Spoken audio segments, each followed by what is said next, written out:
At my own wedding, my new sister-in-law stood up during the toasts, looked directly at me, and told 200 guests that her brother had married beneath himself, and that I was, in her exact words, a nobody who got lucky 5 years later.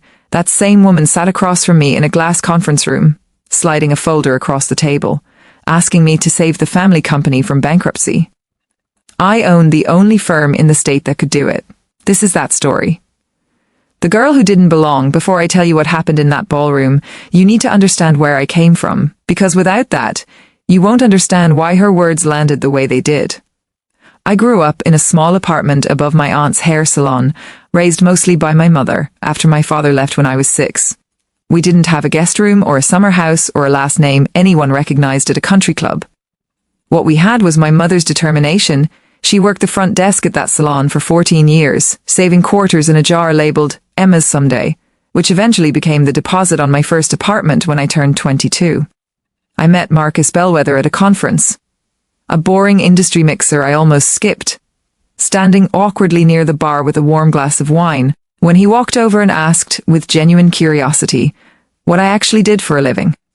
Not what my family did. Not what school I went to. What I did.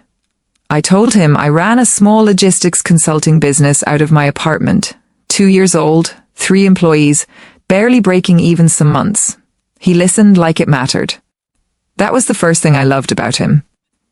What I didn't know yet was that Marcus came from money, real money, the kind with a family name stitched into a company that had existed for 3 generations. Bellwether Freight and Logistics.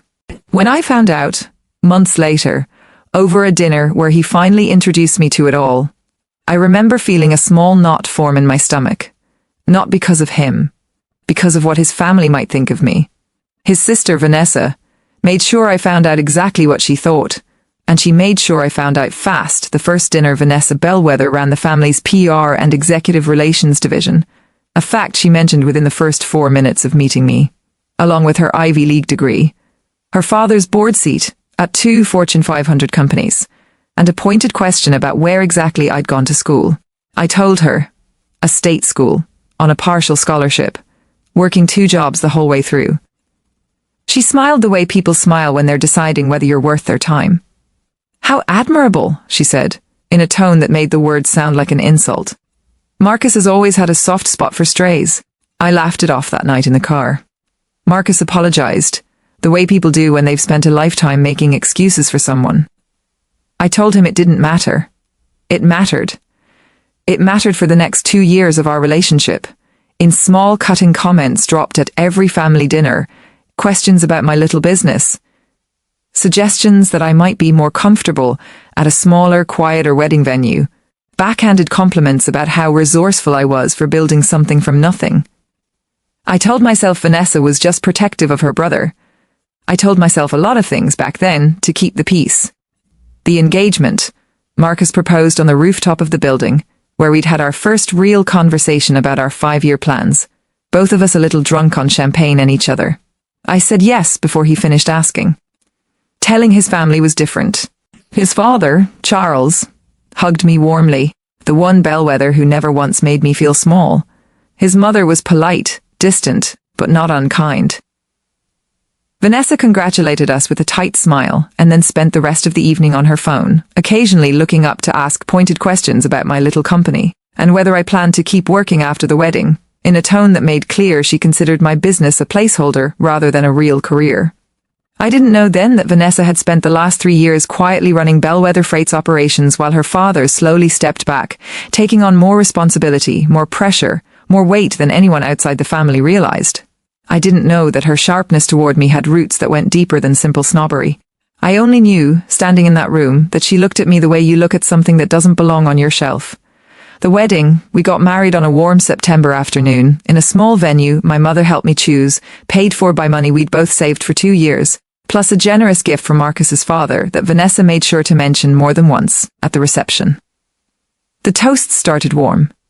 Marcus's best man told a sweet, funny story about how nervous Marcus had been on our first date. My mother cried through her entire speech, thanking Marcus for loving her daughter the way she'd always hoped someone would. Then Vanessa stood up. I remember the exact way she smoothed her dress before she picked up the microphone, the practiced, easy confidence of someone used to commanding a room. She started warmly enough, a joke about Marcus's terrible taste in college girlfriends, a laugh from the crowd. Then her tone shifted. "I'll be honest," she said, smiling out at 200 guests. "When Marcus told us he was marrying Emma, I had questions. We all did. Marrying beneath yourself is one thing when you're 22 and reckless. It's another thing entirely when you're building a legacy." The room went quiet, in that particular way rooms go quiet, when everyone is deciding whether to laugh or gasp. "But I've come around," Vanessa continued, raising her glass, looking directly at me now. "Because sometimes the family gets lucky. Sometimes a nobody finds her way into a good family, and honestly, good for her, good for Emma, to getting lucky." Laughter rippled through parts of the room, nervous, uncertain laughter, the kind that comes from people who don't know if they're allowed to be offended on your behalf. I sat there in my wedding dress, my new husband's hand gripping mine so hard it hurt, and I smiled the way you smile when 200 people are watching to see if you'll break. I did not break. Not there. Not that night. I broke in the car, hours later, still in my wedding dress, sobbing into Marcus's shoulder while he apologized over and over, promising his sister would apologize, promising it would get better. Vanessa never apologized. Not that week. Not that year. The years that followed, I want to be honest with you, I considered more than once asking Marcus to choose. I never did. I loved him too much to make him carry that weight, and some quiet, stubborn part of me refused to let Vanessa's cruelty become the reason I gave up on a family I'd only just joined. Instead, I did something else. I got to work. My little consulting business, the one Vanessa had called a placeholder, the one she'd smiled about at my own wedding, became the place I poured everything I had. 14-hour days. Weekends at my kitchen table with spreadsheets and cold coffee. I specialized in something niche. Something almost no one else in our region understood well. Emergency supply chain restructuring for mid-sized companies in crisis. It was unglamorous work. It was also, it turned out, exactly the kind of work that becomes desperately valuable when things fall apart. By year 2, I had 12 employees. By year 3, I'd landed 2 contracts with companies twice the size of anything I'd worked with before. By year 4, my firm, Hale Logistics Solutions, named for my mother's maiden name, a small private tribute she didn't know about until the day I told her, had built a reputation as the firm you called when everything else had failed and you had one shot left to save your company. I never told Vanessa any of this in detail. I didn't need to. Family gatherings grew less frequent as Marcus and I built our own life, in our own home with our own careful boundaries. I learned to smile politely through Vanessa's occasional comments, and let them slide off me like water off glass I'd finally learned to seal. I stopped needing her approval. That's the part I want you to understand clearly because it matters for what happened next. I didn't build my company to prove her wrong. I built it because I refused to let her definition of my worth become the only one I believed. It was a Thursday afternoon when Marcus called me at my office, his voice tight in a way I rarely heard from him. "It's my dad," he said. "The company. Vanessa says it's bad, Emma, really bad." I closed my laptop slowly. "What happened?" "A shipping contract fell through, a big one, and apparently it wasn't just one contract. There's been mismanagement for years, stuff my dad never told anyone, debt piling up that Vanessa's been trying to quietly manage on her own. It's all coming due at once. They're 3 weeks from bankruptcy, Emma. 3 weeks." I sat with that for a long moment, staring out my office window at the same city where Bellwether Freight and Logistics had operated for 3 generations, a company Vanessa had built her entire identity around protecting. "She's asking around," Marcus continued, his voice quieter now. "Consultants, restructuring firms, anyone who might be able to help before the board finds out how bad it really is. My dad's too proud to ask. Vanessa's the one making the calls." I didn't say anything for a moment. I thought about a ballroom, a microphone, the word nobody, said with a smile, to 200 people. "Emma," Marcus said carefully, "I know what she said to you. I know I never made her apologize the way I should have. I'm not asking you to forget that. I had to tell you what's happening." The meeting, Vanessa called my office 3 days later. I almost didn't take it. My assistant held the line, waiting for my nod, and I sat there for a full 10 seconds deciding. I took the call. Her voice was different than I remembered. Thinner, careful. Nothing like the woman who'd once commanded a wedding reception with the ease of someone who'd never once doubted her place in a room. Emma, she said, I know this is strange, given everything. But I need to ask you something, and I need you to hear the whole thing before you say no. I let her talk. I sat behind my desk, in the office of the company she'd once called a placeholder, and I let Vanessa Bellwether ask me, formally, professionally, desperately, for a meeting. We met 2 days later in my conference room, the one with the glass walls. The one I designed myself after years of sitting in other people's offices feeling like I didn't belong there. Vanessa walked in wearing a blazer that couldn't quite hide how tired she looked. Dark circles she'd tried to cover, hands that trembled slightly as she opened her folder. I'll be direct, she said, sliding papers across the table.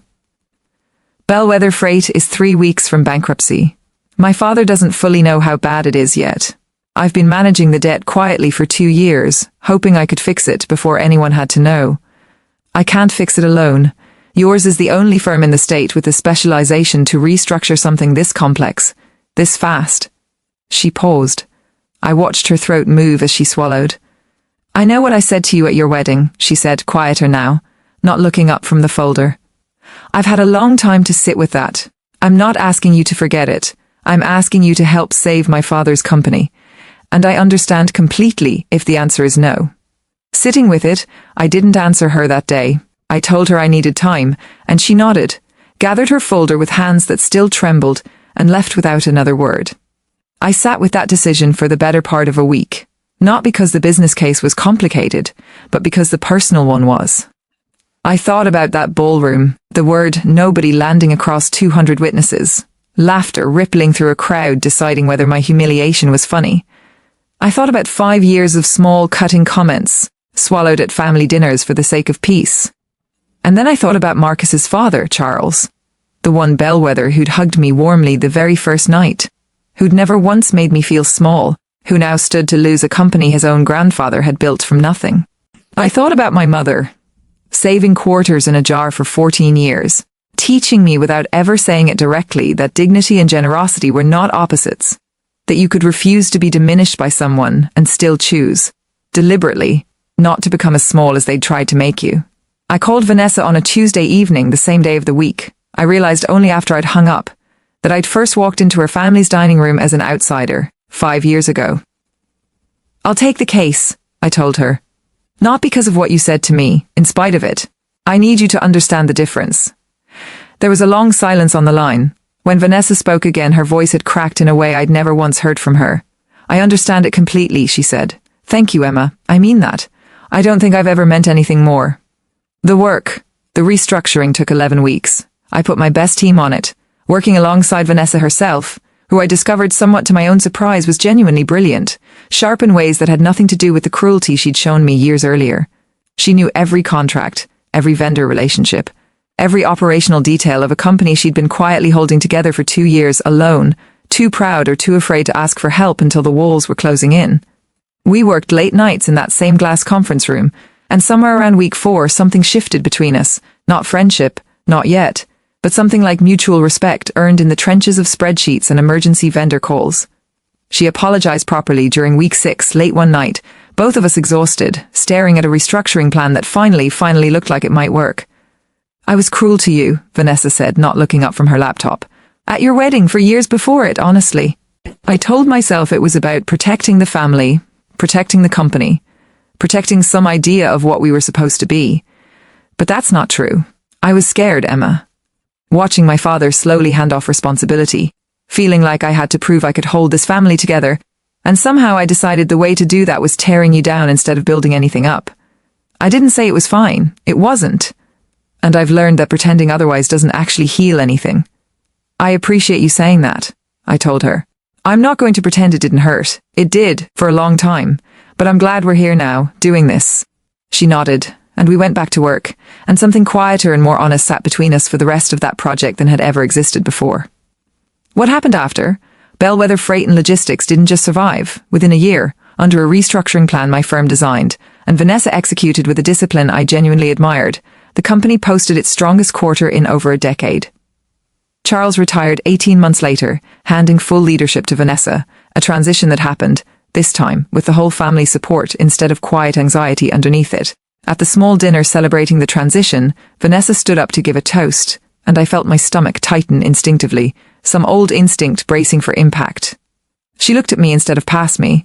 5 years ago I stood up at a wedding and said something I am deeply ashamed of, she said, her voice steady. I called my brother's wife a nobody in front of everyone who mattered to us because I was too insecure to recognize what real strength actually looks like. It took nearly losing everything my family built for me to understand that strength isn't the name on your birth certificate. It's what you build with your own 2 hands when no one hands you anything. She raised her glass toward me. To Emma, who saved this family in every sense of the word, and who had every right to walk away and didn't. I won't tell you Vanessa and I became close overnight, or that 5 years of cruelty dissolved into nothing over one toast at one dinner. We're not close in the way some family members are. We don't talk every week. But she calls now, on real occasions, with real warmth. She asks about my company, my real company, the one I built from nothing, with genuine interest instead of thinly veiled condescension. Last year she referred 3 major clients to my firm, not out of obligation, because in her words, you're simply the best in the business, and I'd be a fool to send business anywhere else.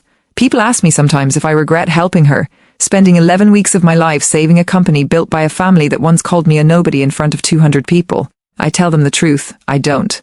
Not because Vanessa earned it in some simple, deserving sense. I did it because I refused to let her cruelty define who I decided to become.